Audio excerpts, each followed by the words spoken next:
On Saturday, August the 4th, 1900, Tommy's father decided that he would take Tommy to visit Tommy's grandparents, who farmed in a valley just to the south of Brecon. They took the train from where they lived and they arrived here at Brecon railway station at 8 o'clock in the evening. Now, Brecon railway station doesn't exist anymore. It was closed by Dr. Beeching about 50 years ago. But we believe this is where the railway station used to be. Now, we've just had confirmation that this is actually the site of the old Brecon railway station because we found a little train. And we've just met a lady who's told us that this is the last train to arrive at Brecon railway station and it hasn't moved since. Okay, Tommy Jones and his father arrived here at Brecon railway station at 6 o'clock in the evening. They then had to get to his grandfather's farm, which is approximately 4 miles away in the Cumclough Valley. So we are now going to take that walk and our next stop will be the log-in, which is about a quarter of a mile from the grandfather's farm. The more observant amongst you will notice that although this story is taking place in midsummer, this is definitely not midsummer. It's actually January 2013 and I think we've picked a very, very nice day to come out here on the Brecon Beacons. Anyway, back to the story. We're now at a place called the Log-In, which is about 4 miles from the railway station, so it's probably about 8:30 in the evening.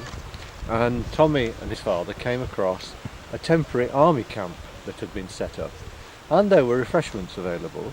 So Tommy's father decided that they would stop here for a few minutes and take some refreshments, and he would buy Tommy some sweets.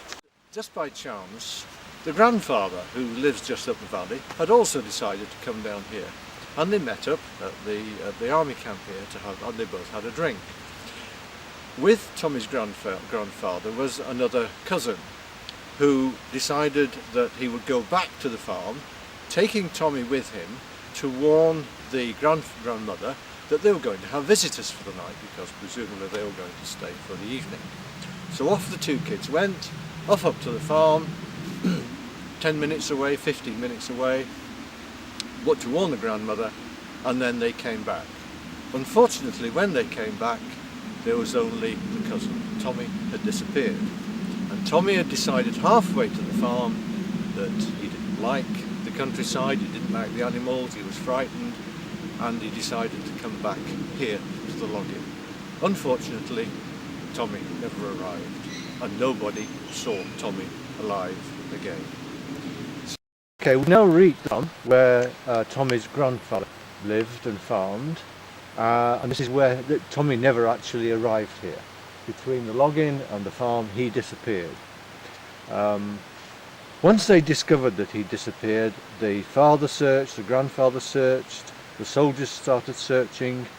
They searched all night till it went dark. Bear in mind that it was August, so it probably went dark sort of 8, 9 o'clock at night, and no sign of him was found. They carried on the next morning, and they carried on for the next 29 days, and still no sign of Tommy was found. Now, the view that you've got on the screen at the moment is a view of the ridge where Tommy was actually found and where the memorial is now found, and we're going to go up there now so you'll see it in detail later on. To your left, I don't know if Jeff's panning over to that, but to the left is Pennyvan, which is the highest point in South Wales. Currently we're at just over 300 metres in height. The height of the memorial is 691 metres, so we have got to climb nearly 400 metres, and that's what Tommy had to do.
So Tommy's body was found on the 2nd of September 1900, 29 days after he disappeared.